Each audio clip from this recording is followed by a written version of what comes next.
Yes, we got a round of applause.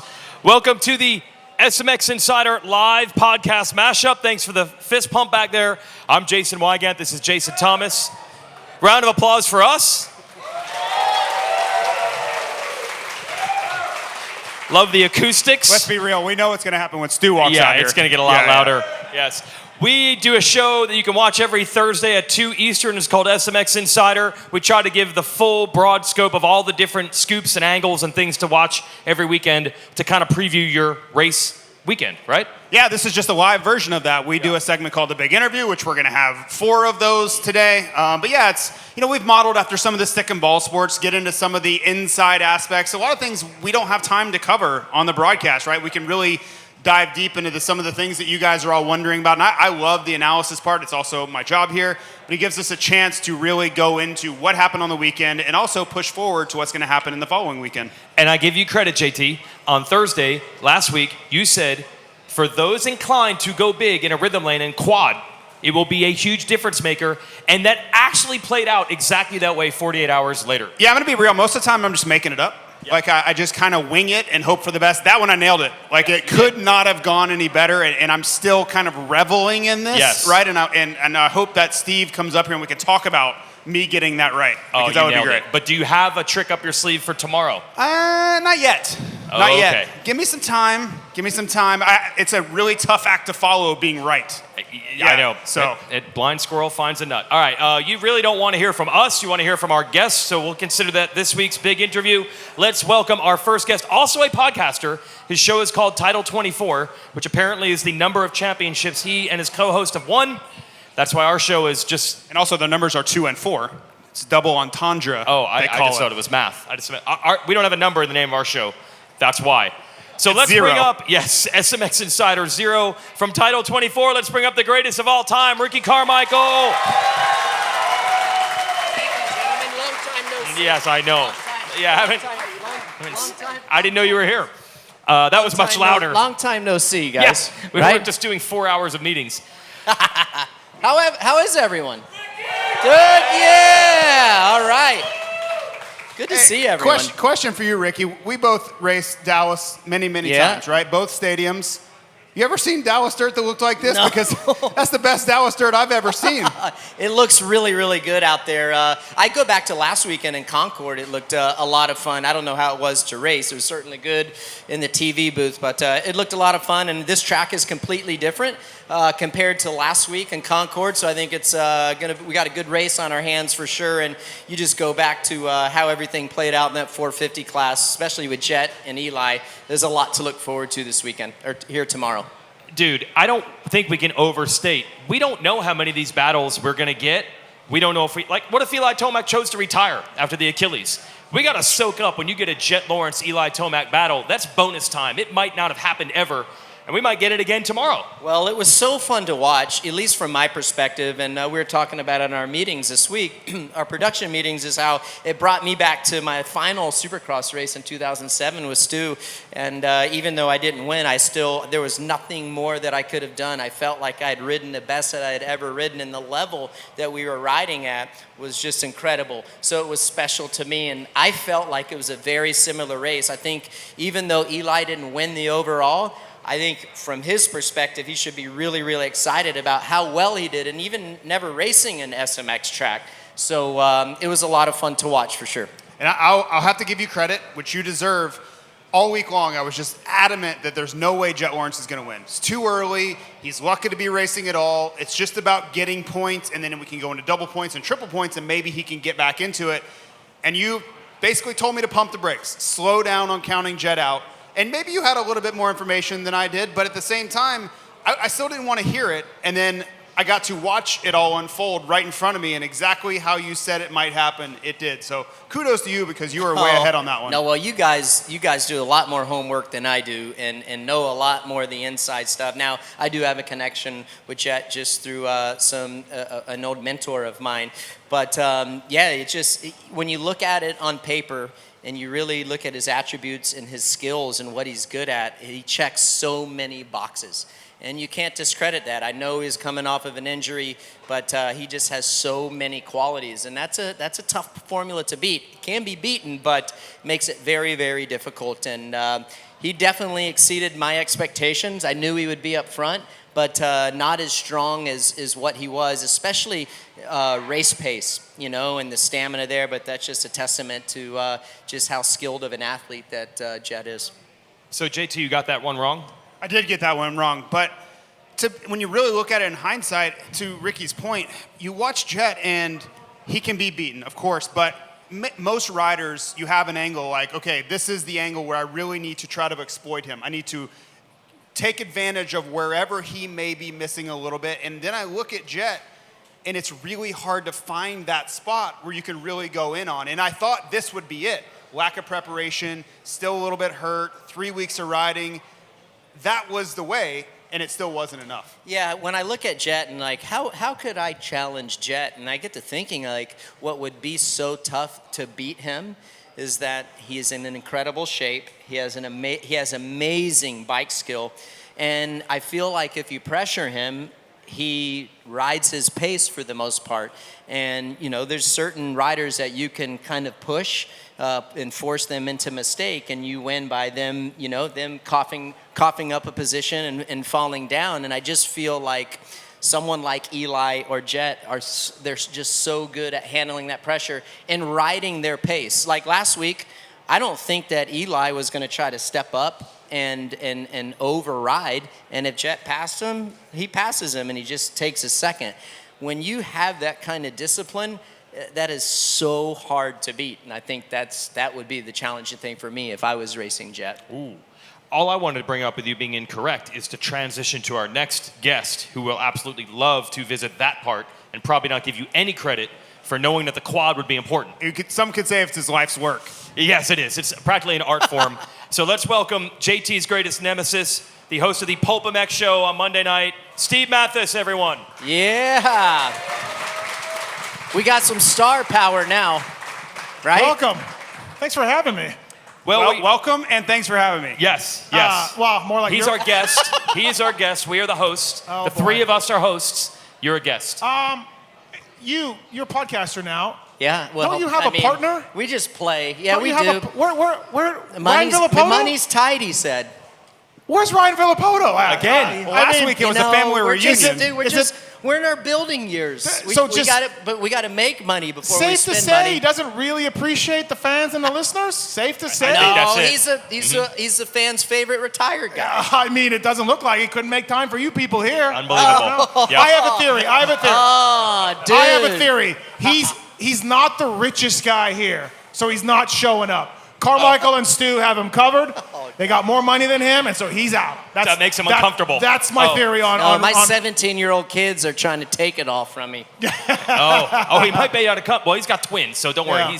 He's doing all right. Yeah, he does too. Drained in now, the bank account. The rumor is we may be graced with his presence next week. I think he needs to do the heavy lifting, man. Yeah, it's ridiculous. So we have this kinship now that we're doing this podcast mashup. So just to build camaraderie between you two, what did I do this week between you two? What did I do? Send you that text. And what did I show you? Oh, yeah, that was great. I found Budds Creek 2003. Yep. And the thumbnail is him getting back on the motorcycle after crashing. What a day. Matthes, Ferry taking down Carmichael. What a day. I'm still a little bitter about it. It still Well, kind of rubs I me the mean, wrong way. let me tell ya. I had a good day going, and then you're like waving your towel Yep. by him. Like, the dude, Oakley's on. That's Yeah, right. yeah, That's yeah. right. So Steve and Red Dog beat me in Budds Creek 2003, first moto. Just first moto.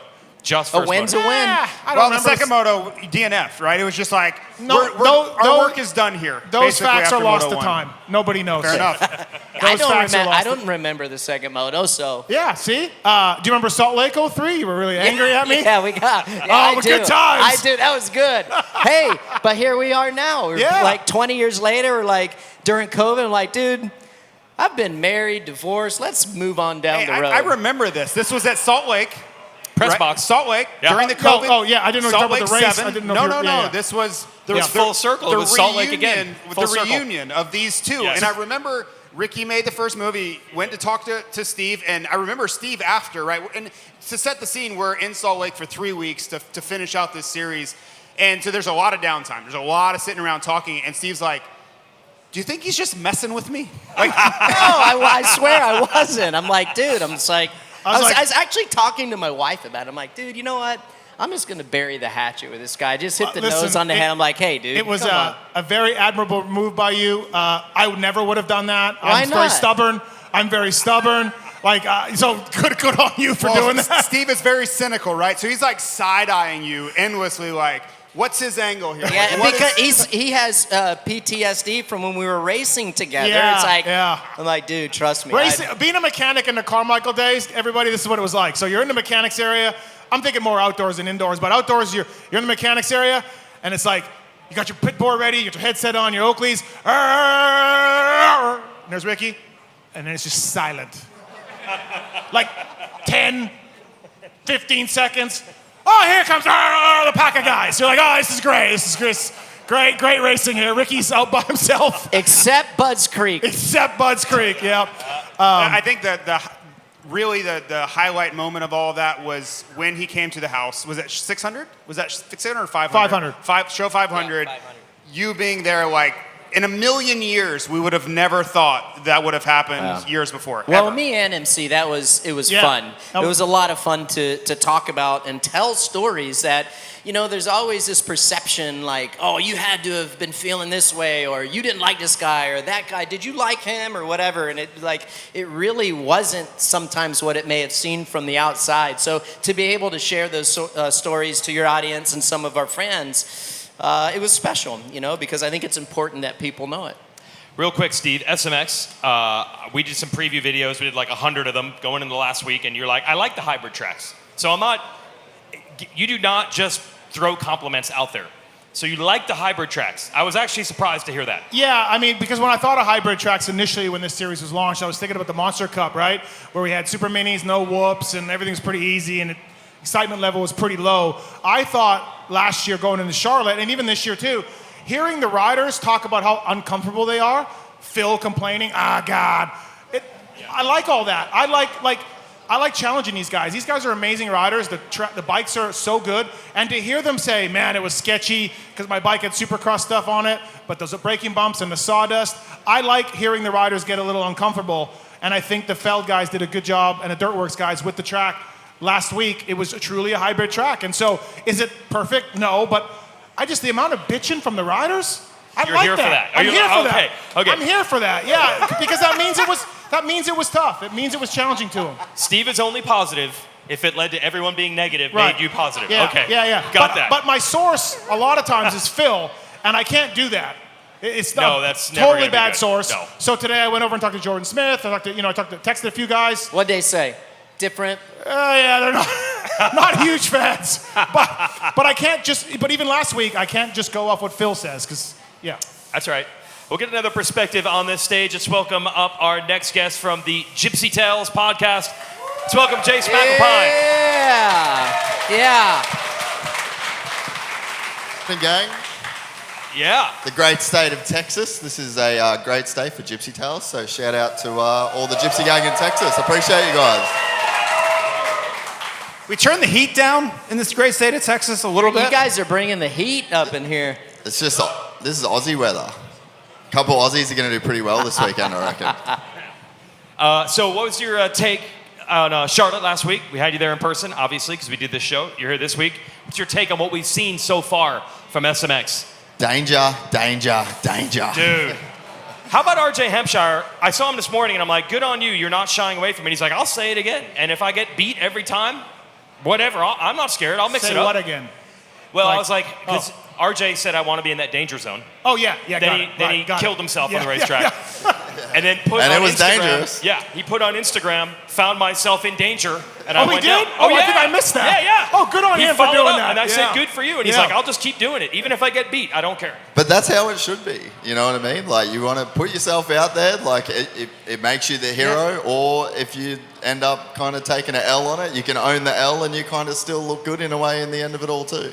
Dude, like, I always wonder, though, It's like, why do you want to fuel the fire with a guy like him? Like, I'm trying to imagine had I said that to Chad back in the day, or Stu. There's You know, literally like, nothing. dude, I'm not trying to make my job harder. But there's nothing you can say that he won't find a way to fuel the fire on. Like, Yeah, you can you're say, right. No, you're man, right. it's really hot out today, I'm sweating, and he's going to go ballistic about something about that, thinking you're going at him. So if he's going to get mad anyway, you might as well just send it. Yeah, I think that's a pretty good take, I don't know. Jase, honestly. Like, my tactic would be like, I'm trying to make Diffuse friends. it? I'm just trying to, I'm Out just of trying to make sight, friends out with of this mind.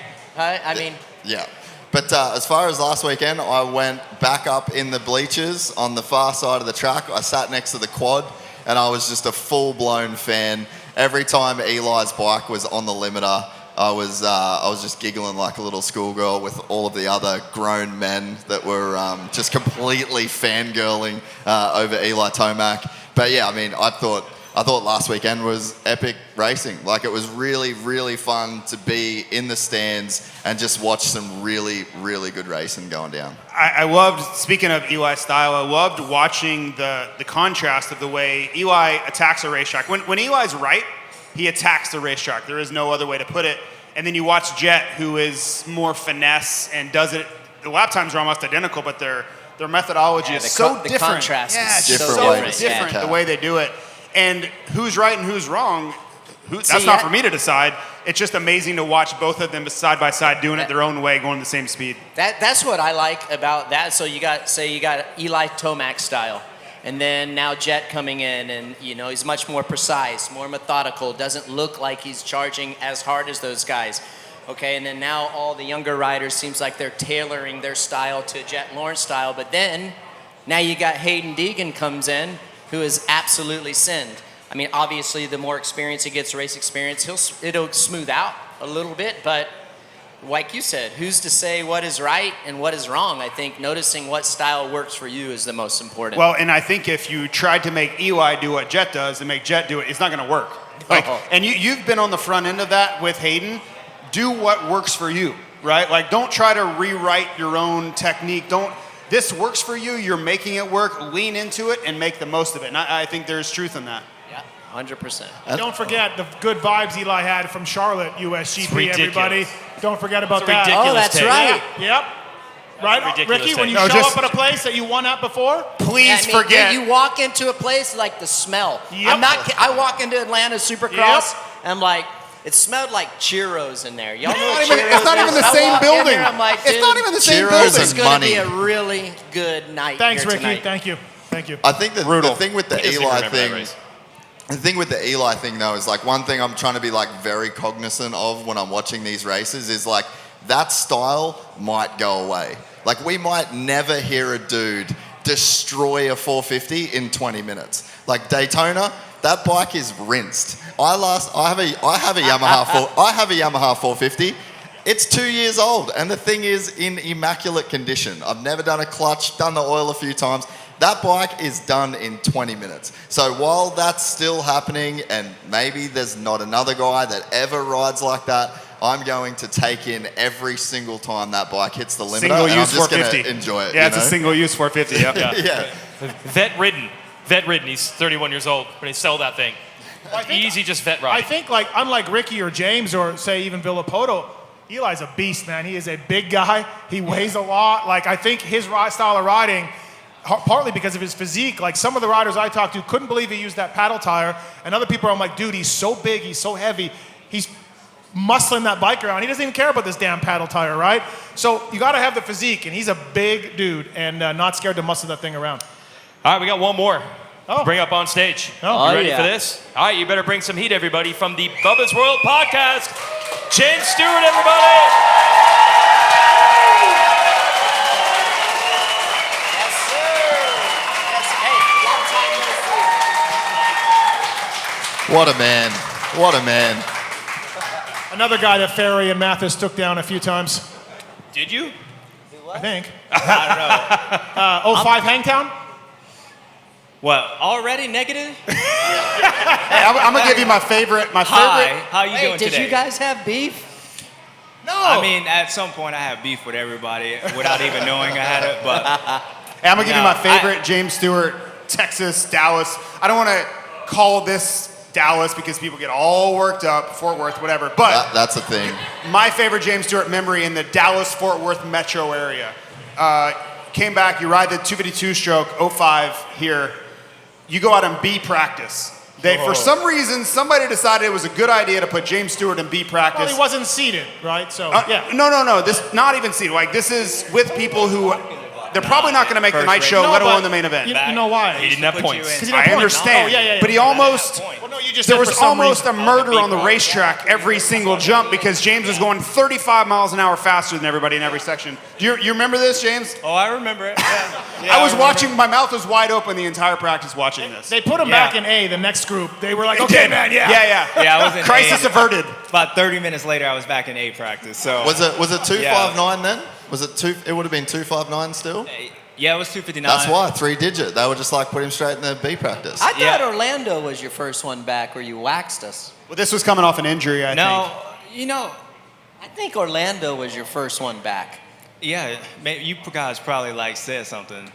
You guys said something. Oh, I didn't say anything. Because it was, but I don't remember being in B practice at Orlando. No, it's You were in definitely Dallas. Yeah. I was? Yeah. You were in Dallas? Definitely was in Dallas. It was I'll in never Dallas. forget it. Yeah. Anyway, Because I don't know how. teams were, I was on a team, and they were complaining about Stu getting in seated practice. And AMA was like, hey, man, he's going to kill someone. Like, if we don't put him in A. Yeah, closings rate is This is really a safety fast. thing. Yeah, so Because just- he's, like JT said, he's going 35 miles an hour quicker. So let's put him in seated and save some lives. Hey, this is no joke. Yeah. There was a picture in my locker that my mechanic put up from Orlando 07-ish something, and you are realistically probably 15 feet lower than me on a triple, and I'm jumping like just like this, right? And you're like flat, like look like a fighter jet over this triple. And he's just like, you're in the wrong sport. I was like, cool, man. This is my Yeah. mechanic writing on the picture on No my locker. way. Yeah, it's Serious? amazing. Yeah. It's Who great. was it, Truman? No. Yeah, Mike. Well, anyways, I actually do love Texas. Like, I'm not kidding. I do love Texas. Yeah. Yes, you do. No, I love it for many reasons, but like I've always enjoyed. Got my first ever win here in Dallas. I used to come up here when I was an amateur, Lake Whitney, Moser Valley. So Texas is another home of mine. Hey, man. And I got landed on JT a little farther south in Texas. You did. Houston. What? Houston. Is that Houston? Yeah. Sure Houston. was. Yeah. Yeah. There was the one Dude. where your dad walked up the tunnel. Is that Dallas? What's wrong with No, that? hey, tell him a funny story about when you liked my line when I hit the. Remember when you guys remember Dallas Supercross when I allegedly hit the boat, but I never made contact with it. I never make contact with I it. don't know. Are you fact checking this? And this guy's like, dude, why did you take that line? Yeah. That was the dumbest line ever. I'm like, that was the safest line for me, dude. You don't understand. Nah, well- He's like, no, you took a bad line. I'm like, bro. Yeah. I don't think you know what it was like for me to go through the whoops. Well, I was behind you, so he's talking about 06, and Yeah. I was behind you, and I almost crashed a few times. And then I knew when I heard you, I was like, this dude ain't gonna make it. Like, he ain't gonna make it. Like, I can't believe he took that line. But I give you credit, though, because you were trying to win. Like, fair enough. Well, I knew but- you were going to go wide Yeah. open through there, so I'm like, Yeah. well, Yeah, I felt like, didn't he pass you there earlier? Yeah. Yeah, so I felt like James was like, I'm going to go this fast. And you were like, oh, watch this. I'm going to go this fast. And James was like, no, you're not. I'm going to go this fast. No. And then it ended. that's what happened, 100%. Well, that's cool. No, I was struggling through those whoops, and I found I'm telling you, I was JT, struggling the whole He time. was struggling, JT. I was struggling. I could pull up the video and show you struggling. No, Yeah, I think we need to show James it what was struggling very is. I think those are probably the gnarliest whoops. That one, and remember here in Dallas, actually, 2003, they actually cut him down in practice. We used to ride on Doing Friday. God's work, I cutting do him down. remember that, Doing yes, God's yeah. work. But like I was behind him trying to pass him. I was going down all over these different lines, almost crashing, and I found this one line all the way up on the bells, and that's where I passed you at. And so You're going all the way left, right? Yeah, I went all the way Yeah, left. And then so obviously he didn't know about it, so I heard him And I was like, oh, he ain't gonna make it. Like, he ain't gonna make it. Yeah, and then sure enough, he didn't make it. Yeah, but sure enough, I ended up crashing later, and then we gave our best friend the win anyway. That's right. Yeah, we did it. But no. But anyways, I love Dallas. Dallas was good. And the only reason I wanted him to tell you guys that story, we were sitting in the booth, I don't know, it was like before we went on air or something. He's like, dude, why were you taking that line? I'm like, dude, I don't know. I guess because I wanted to crash. Who knows? So like, back then, they were giving out free boats. You know, we used to give out boats, so I thought it was. You showed them which one you wanted. Those things are brutal, dude. They were bad. The boats or the whoops? No, the whoops. Okay, all I right. never hit the boat. We fact-checked the boat thing. I missed my window. I need this 9 whoop rule. Like, I would have loved that dude. 9 whoop rule. Dude, I would, right? Who were we talking about that on the conference call? No, we weren't. So I was talking to some people this week. I'm like, dude, I wish they had the 9 whoop rule when I was racing. Can you imagine James with 9 whoops? I mean, There would only be one. He'd hit would the it be first one? one and double 9 of them. One whoop. What do you 100%. touch down once and then You just... would be the guy to figure out how to jump 9 whoops.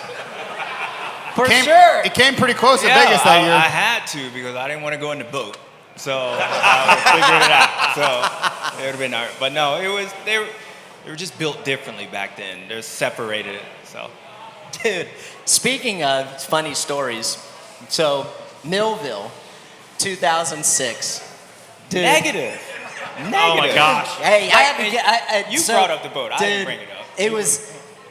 It's just funny because David Pingree was running analyst position at the time, and that silly hill, that right-hander, dude, it was so funny to watch. You're so gassed. You're like, oh, dude. Yeah, that was a rough one. That's when he lapped us all.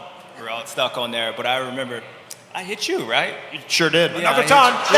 Yeah. What? Just a little bit of Just time. another Yeah. time. Oh, yeah, Yeah, yeah, if you don't know, me and JT, we go back. We go back. We got some history together. Now I would like to say I'm an innocent bystander in these occurrences. I'm just trying to stay out of the way. Yeah, well, at that point, I didn't care. I was getting up that hill. Getting up the hill. I was stuck on the side. Did you turn around one time and go I back? did it all. It came from off I the did track. it all. I was like Cooper Webb from last week. Oh, last week, Cooper Webb. Whatever. It don't matter.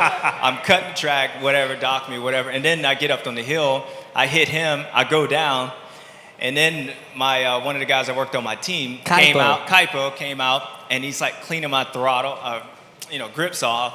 I'm like, where you at? You late. Anyway, it don't matter. We already got a lap. Then I get disqualified or I get docked positions after getting lapped. Because you went backwards on a track? No, because he was cleaning my throttle off. Outside assistance. Outside assistance. And the Jason- best part, there he is right there. Say, hey, Kaipo. Oh, there That was the guy he is. to see. Kaipo, that's the guy. You docked him. You docked him. But I appreciate it. I appreciate the love. Like, it was helping. No good deed goes unpunished. Yeah, but it was all right. You needed so many days safe from James Stewart attacks back there. I didn't mean to be in the middle of all these things.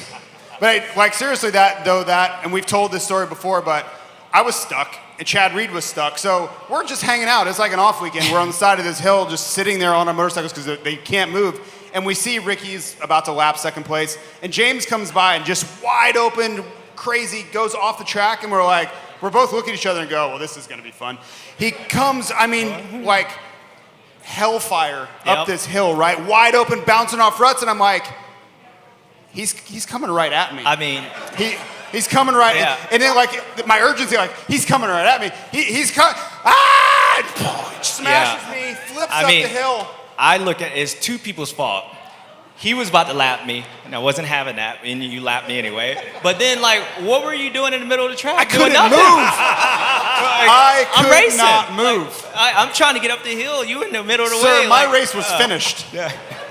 Right on the side of that hill. That's what JT was going to make his stand. I'm done right here. That's it. No moss. It's not cutting the track. I'm not leaving the track. I was sitting bull on the side of the hill. This is it. There was no You're moving. handcuffed. You can handcuff. Frank was driving home that day alone. For one time in my life, I could touch the ground with both feet because my bike was so sunk in the mud. James, speaking of tracks, you lend some assistance, some advice? A little touch up to the track today after practice? James Stewart's signature? Yeah, I mean, he asked me, so I wasn't trying to put my input, but Yeah, I was trying to make the track, open it up for the guys to have more lines, because it's pretty one-lined, just the way the track layout. And people kind of forget, like, there's so much they got to build around, you know, TV towers, you know, drainage, all that stuff, yeah. medical. So it's not like they just build tracks for no reason, but I thought they put a single here, open up, put a berm. So hopefully tomorrow should make it better for these guys. But yeah, I don't got nothing else to do. Yeah. Yeah. I mean, you think James Stewart input on tracks is cool? You guys down with that? Yeah. It's good. It's fun. Appreciate it. That's cool. So I have a question, and both of you are so qualified to answer this, and I love having you here for this. Last weekend, right? Chase Sexton's on top of the world, coming out of Ironman, right? He's got all the momentum, and I'll be honest, you could see it in the press conference. He comes, he's got sandals on, like he just looks extremely confident in his demeanor. And he should. He had an incredibly good summer and really bounced back to the Chase Sexton that we've known before. Last weekend, though, it's hard to see a world where that didn't come unraveled a little bit. All the confidence, all the positive momentum, all the things he had restored in his racing kind of world. How does he go through this week, get back to the things he needs to do, and come back in here with confidence? Like, if that's you two going through last weekend, how do you work through that setback and come in here with a plan to win? No, you go. I'm going to take that as it's going to be really hard because neither of you want to answer. If you're a Chase Sexton fan, you're not going to like what I have to say, but I mean, I think he's an incredible athlete. He works hard. I mean, I'd be as happy as all get out if my kids looked up to him as their hero. He's a great person and a great leader. This is like when your kid's in trouble at school and the teacher goes, look here, he is a great student. We love having him. 100%. But go. I'm laying the groundwork. Yep. I'm going to land my plane here. I mean, he's just to the point now. Well, I guess what he needs to improve his bike. That's what he said. Mentioned it twice up today in the press conference. How they've been testing. They're going to use these 2 sessions today to try a couple different settings. So, you know, like I'm from Missouri, dude. You know what state that is? It's the show me state. And he's got to go out and do it. His actions have to speak louder than his words, and it'll be fun to watch it play out. It really will. But mentally, how do you swallow last weekend and say, you know what? Because in all reality, you know, and I'm trying to find silver linings, right? Like, I believe you have to find silver linings. You're thinking too much. Well, I couldn't go fast enough, so all I was left to do is think. But he's still the points leader, right? Like, he has to come in here with a job to do over the next 2 rounds and win this championship. He has to look at where he fell short last week compared to the 2 guys that beat him. And throughout the week, whether he needs to tailor his bike, maybe make some adjustments to the motorcycle to get him a little bit more comfortable where he can ride that edge or ride in a level that is high enough to keep up with Jet and Eli, he needs to work on that during the week. For example, when I was trying to beat this guy, I knew he was super explosive the first 5 laps. So what would I work on during the week? I'd work on my first 5 laps. I'd do sprints after sprints after sprints. So if I could get that sprint speed, that would help me so he wouldn't build a gap. It's just, it's simple things like that where you can work on. Might work, might not work, but at least it's worth a try. Yeah, I think if you are asking me. So I think if you look at Chase rode fine last weekend. Like he had speed. Like he was able to close in on Jet. He was able to close in on those guys. So I don't even know if it's that much. I don't think he needs to really improve anything with his riding. I think what he has to do is just basically he's got to go win, right? Like let it go, because I think it would be harder if he was trying to figure out how to go fast. Okay, where am I getting beat at? Those guys are pulling away from me. Like if he finished that race and how far he was back, it was up to like those guys just pulled away from him and then he rode perfectly. I think it'd be a hard week, but he caught him and he caught him multiple times.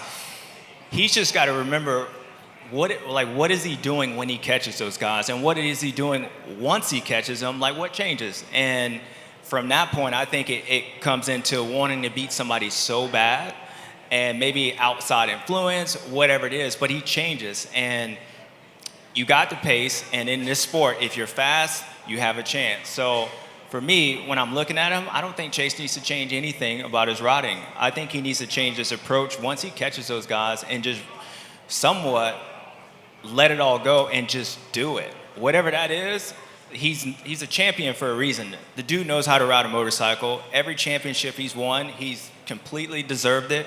He is a different rider, and sometimes you can overthink things, and now hopefully, for our sake, he doesn't, and just realizes, dude, I got everything I need, but it falls on me to go do it. And I don't think the bike was an issue. I don't think his riding was an issue. There's no issue besides him just making it happen, and that's what he's going to have to do tomorrow.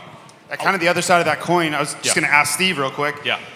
Steve, Eli Tomac, crazy good ride last week, right? Like, and the expectations were really low, right? He was almost playing with house money coming into Charlotte, and he goes out and is fantastic. And from Friday on, he looked like he was playing with house money. No pressure, really energetic.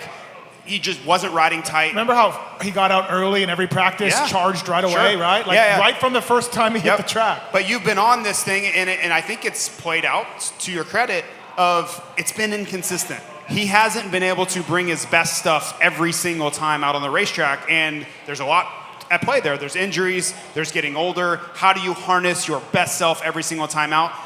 Do you think we're going to see over the next couple weeks, is he going to be that same guy that he was at Charlotte the rest of these 2 rounds? Well, I heard today after practice, I didn't hear very many good things about this track from riders, not that happy for a few reasons, but I talked to a star guy who said, you know who loves it? Tomac said he's having a great time. All right, there you go. So there you go. I think Daytona, Speedways, I think he loves them. I think he feels at home on them. He feels comfy on them. And so do I look for him to go 1-2 tomorrow night? Probably not. I think Chase will rebound a little bit, but I think he's going to be absolutely in the mix for wins, for both of them. And I think that's the question. Is he the same guy? I think so. Right, okay. I do. Yeah, I do. I think the first corner is going to be different tomorrow with 20 guys going into one corner rather than 10 guys going into 2 separate corners. And shortest start straight we've had all year. This has been shorter even than, was it Detroit that went widthwise? Whatever. This is the shortest short start. Yeah. Shortest start straight we've had all season long. I want to ask something. The 3 of us discussed it on one of the 17 shows that we do. It's so funny to me how Jet Lawrence wins races, and story A is Jet Lawrence is great. I want to ask you about this, Jase. And then story B becomes, Chase Sexton, why can't you beat Jet Lawrence? There are 20 other guys on the gate who do not get that level of treatment. Now, even including Eli Tomac, it is kind of house money. It is kind of bonus time. It's like, hey, awesome that Eli's back up there, but no one bagged on him for getting second.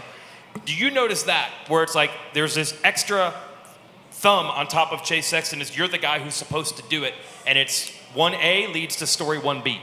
Yeah, and I wonder if it's like there's the expectations, right? Like Chase Sexton has won 2 championships now in the 450 class, but then you could make the argument that there's asterisks. So I just wonder if people want Chase to prove himself. It's like he's obviously won a lot, and he's won championships, and he's one of the premier riders in this 450 class, but maybe there's like a subconscious feeling in people that he hasn't really proved that he is the champion, And I just wonder if it comes from those expectations. And I think too, like you look at the big 3 essentially, like in the SMX right now. Right now, you've got Jet, Eli, and Chase. Well, Chase has won a championship this year.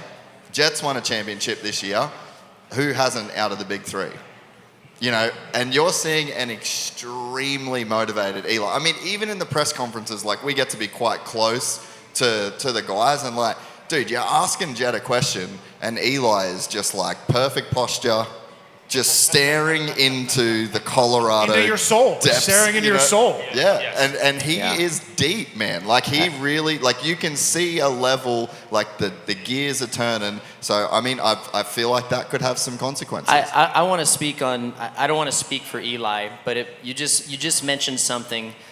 Why Eli is the way he is right now. I think he's so fun to be around. I think he's great on the press conferences. I think we're seeing a more open Eli, and I think that Eli sees the end. So he knows that the pain and the suffering and the sacrifices are about to stop. And seriously, the last year of my professional career, when I wasn't even racing for a championship, was the easiest year of my preparation that I ever had, because I knew that I was at the end, and all I had to do was go out there and do my best, and I probably wasn't going to get the best of this guy, and I didn't.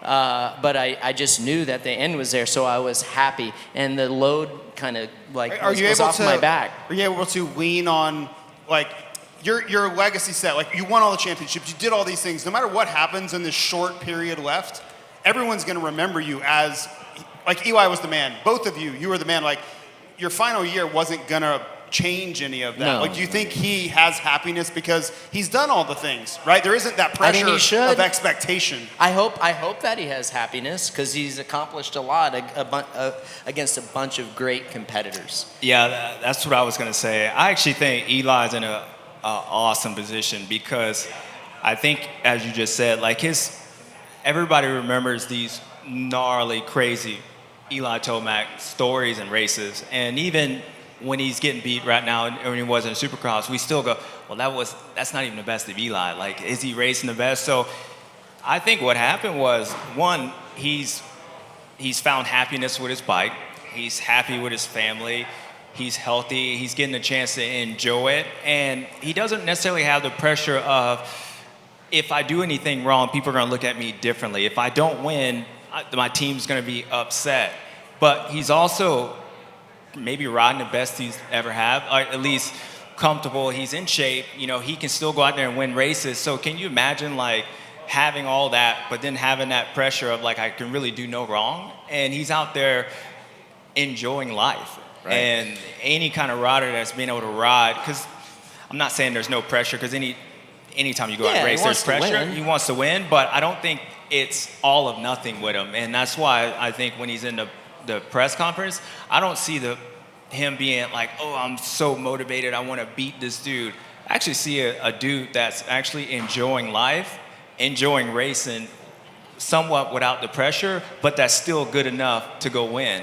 And that's what you saw last weekend. It's interesting to contrast where Eli is in the same situation versus where Chase is. Right? 100%, man. Chase has 100%. Everything in front of him. He's expected to go on and be one of the greatest. He's in the exact opposite position. Exactly, yeah. Chase is like the senior quarterback that's supposed to be the starter. And Jet's the sophomore that's just going to start every game right now, Look at you with the USA school Hey, system all down. Like, yeah, it's very impressive. Football. Sounded good. I don't even know what that means. Hey, did I do it right, guys? You did it. I don't know. I'm from Canada. Don't ask about school But sports. to your point about Chase, right, it would be very easy for us to say, well, Jason Anderson's not winning. Justin Barcia's not winning. No one says that. You know, it's to quote Spider-Man's grandfather, with great power comes great responsibility, right? Like, it's a compliment for us to have this expectation with Chase. If you went up to Chase and said, hey, man, what are you going to do? It's Jet Lawrence. Like, sorry. He'd be so pissed. Oh, yeah. He would, but viewing Chase in that light, in the end, truly is a compliment. He's paid to win. He's paid to win. He sure is. But so are many other riders. No? You don't think that Monster Energy Kawasaki wants Jason Anderson to win? Yes, but I think at Jason Anderson's point in his career where he's at, they can't realistically expect him to go out and beat this phenom. Well, he's 2 years removed from winning 7 Supercrosses. Jason Anderson is. Yes, but there's a new... Okay. The phenom wasn't there. Well, I'm just saying, like, we all go in so hard on Chase, but it's because we know he can do it. That's where I'm at. Like, but is there like an element, and I'm just going to go another sport reference, like you think about Tiger Woods. What would it have been like to play against Tiger Woods? Phil Mickelson. Amazing golfer, incredible golfer, and just never got the wins. Poor timing. Yeah, and that's it's like, can a guy just be better than you? But like, that sort of sucks to admit. You can't admit that as a racer, and it's like, I mean, as an Australian growing up watching you and Chad, like, I wanted to root for the Aussie guy, but it's like, dude, really? Ricky Carmichael is just better. Can you guys get him off of this stage? They moved me. I was there last week. I'm joking. Me and Jase been working together for a long time. But real question for all of you. But you know what I mean? Like, can a guy I would look at Chad Reed as a kid and I'd be like, damn, Ricky Carmichael and James Stewart are just better than Chad Reed. Like, he could beat you guys, but if you had to say, like, is he better? Like, yeah, that guy's better, you know? And I think that's just a thing in sports that it's not very fun to talk about and it's not amazing to admit, but it's like, is that just what's happening? Sometimes looking back, I feel bad for Chad because I always felt like it was me and you versus him. Like, if I didn't win, I wanted you to win.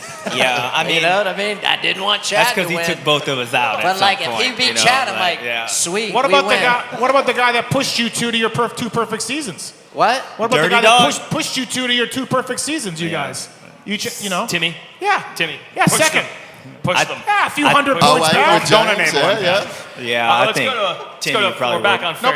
Nobody feels bad for Timmy. It was Yeah. podium bonuses were good. Joe. Yep. My name is Michaela, and my question is for James. What do you think is going to be the determining factor that really separates the guys tomorrow?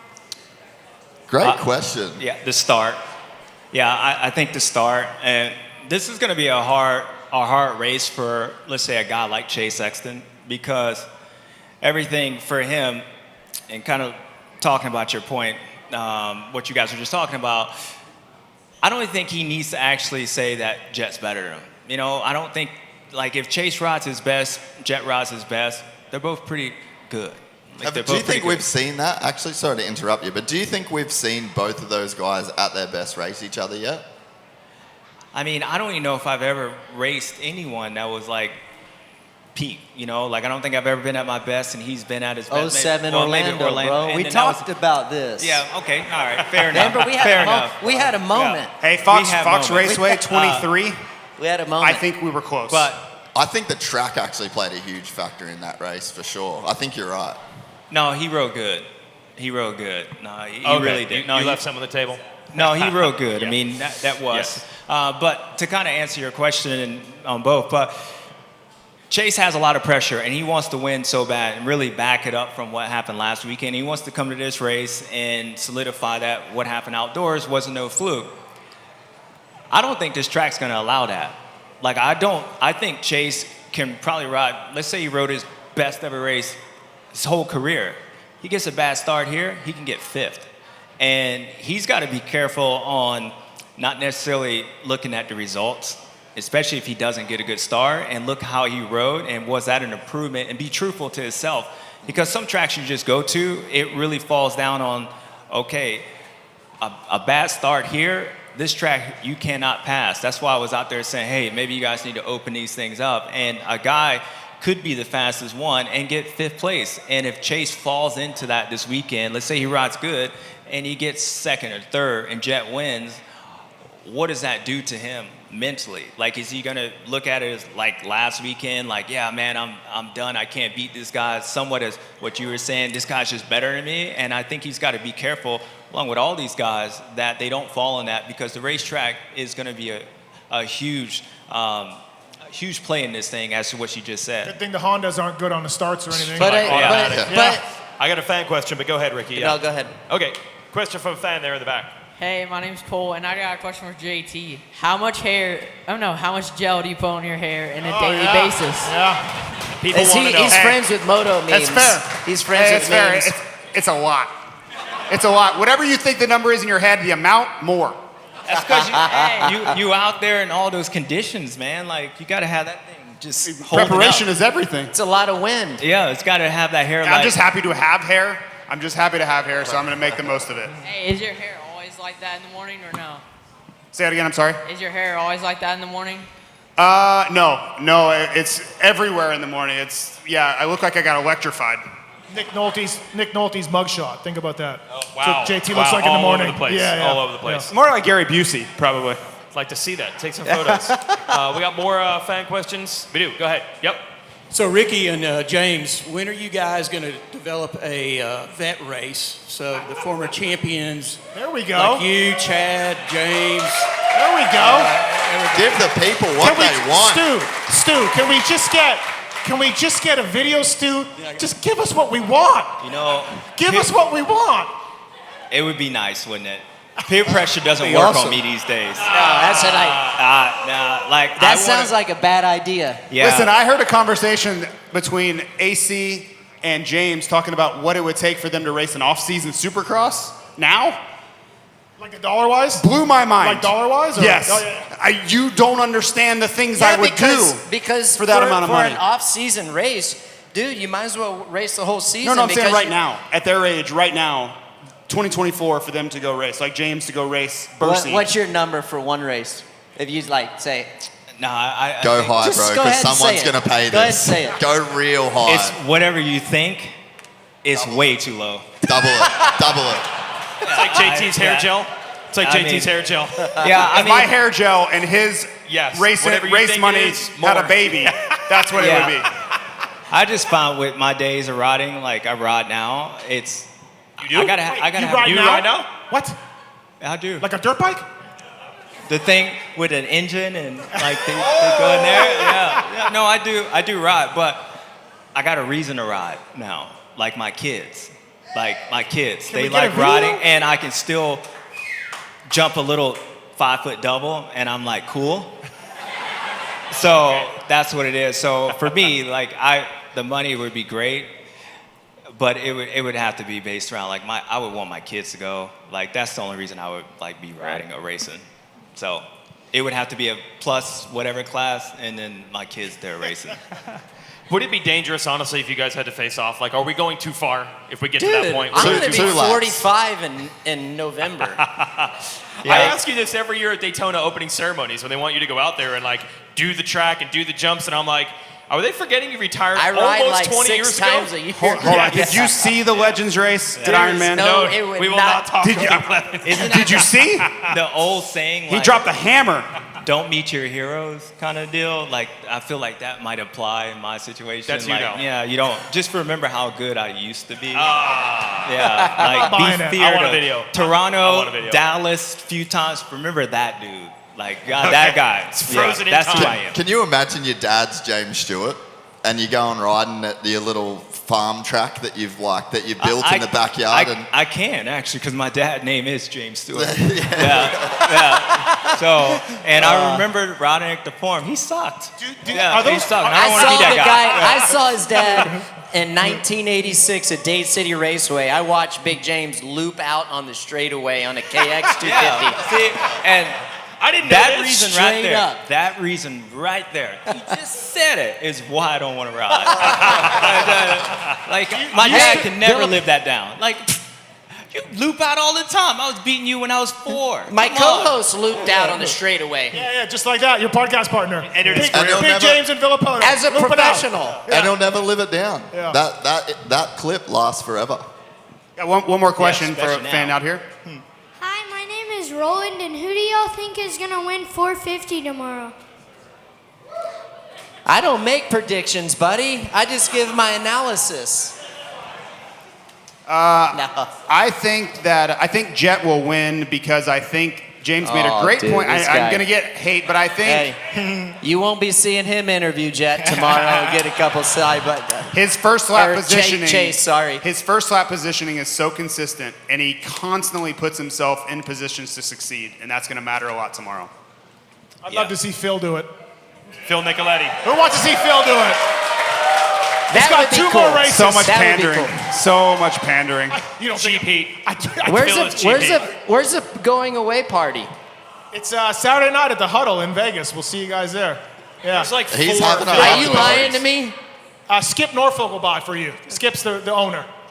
I He got a owes question. me some money. He owes you beer. Who do you think will win tomorrow night? Ooh. That's a great question. Who?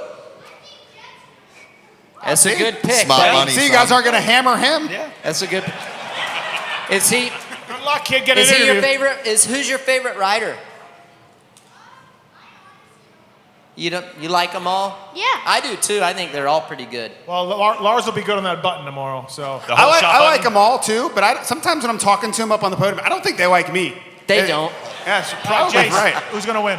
I'm going to have to agree with you, mate. I'm going with Phil. Phil, there I'm we just go, holding yeah. out for, I'm holding out for, I'm messing. because it'll just make Vegas that much better. I do know Phil's dad told Justin Cooper and Cooper Webb, "You pull over and let my son win before he hangs it up." Oh, really? Yeah. Let us Yeah. have one. Yeah. Okay. He's got a couple other guys he's got to visit as well. I'm going to go Eli Tomac because that would be awesome. Yeah. That's why. It would be awesome. That would be awesome. Yeah. Yep.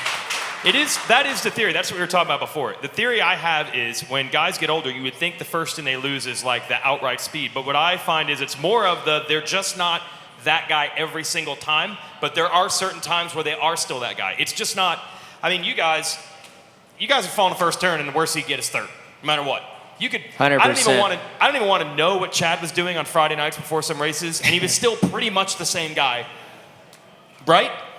That's you don't the want to thing know. where you And almost. this isn't the too hot for TV edition Yes. of the mashup. Okay? I'm just saying, in the peak, the guys are like, no matter what happens, they're still unbelievably fast every week, any track. If they're sick, healthy, doesn't matter. They're just going to send it. And then you get a little more of that variance. So that's when I get a little worried. I'm going to compliment my man James right here on, like, he was talking about how difficult this racetrack is going to be to pass on tomorrow, and it will be. 100%, just the way it's laid out. But the racing is still going to be really good.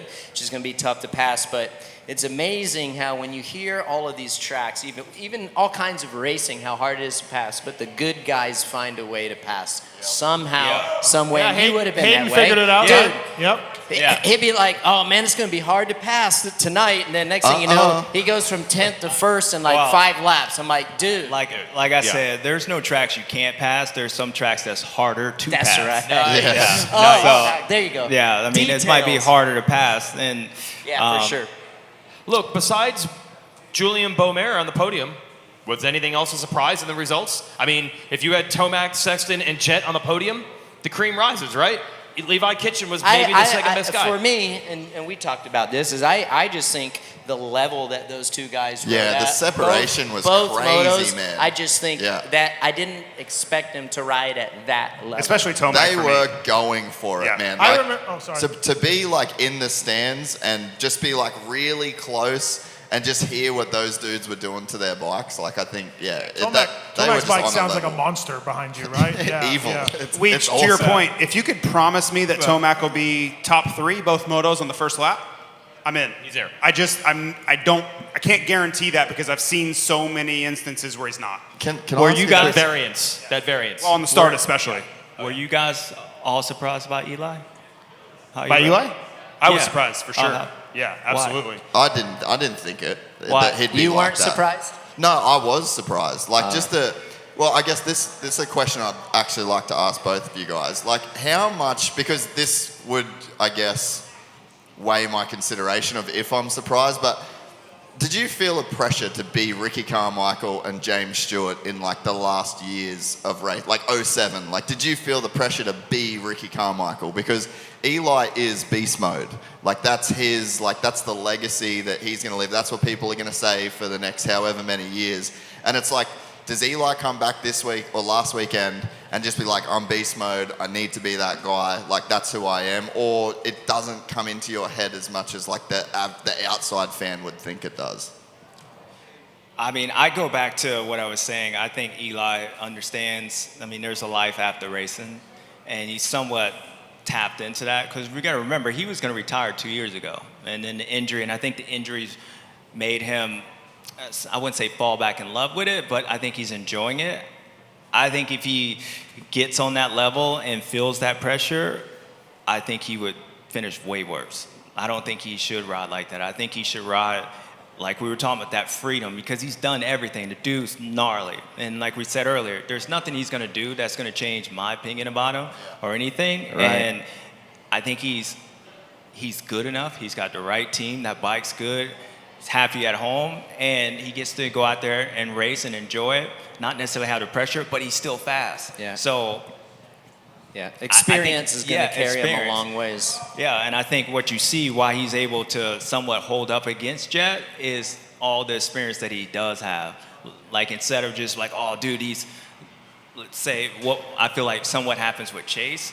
Sometimes he gets in his own head. I don't think Eli does that. And he's like, okay, well, Jet's going to catch me. So I'll go to plan B. I'll let him catch me, and then I'm just going to try to hold him off and race a different way without going out there and taking the risk. Yeah. So He can lean on his experience and everything that he's learned in his professional career, and that's what will get him over the hump and be competitive. He knows how to set his bikes up. He knows what works, what doesn't work, and those tangibles go a long way against guys that are kind of up and down, and that's where, and he doesn't have to take too many risks. He's going to be super calculated, and just the experience alone and knowing and taking everything, again, that he's learned in his career and applying it is going to yield him really good results. Well, we love having this little window here. Again, we don't know how many Jet Lawrence, Eli Tomac battles we're going to get. I think that's why everybody wants to talk about 05, 06, 07. We knew we weren't going to get 10 years of you guys. We're not going to get 10 years of Eli and Jet, so we're soaking it up tomorrow. We soaked it up last week. Our racing starts at 9:30 Eastern time. That will be Race Day Live qualifying coverage. Pre-race show at 2:30, racing at 3 Eastern. You guys know what time zone we're in here, Central. And that's our show. Round of applause. Thanks guys. to everybody. Thank you, everyone. Thank you. And they're literally shutting the garages, so we got to go. Thanks, everybody. Thank you. Thank you.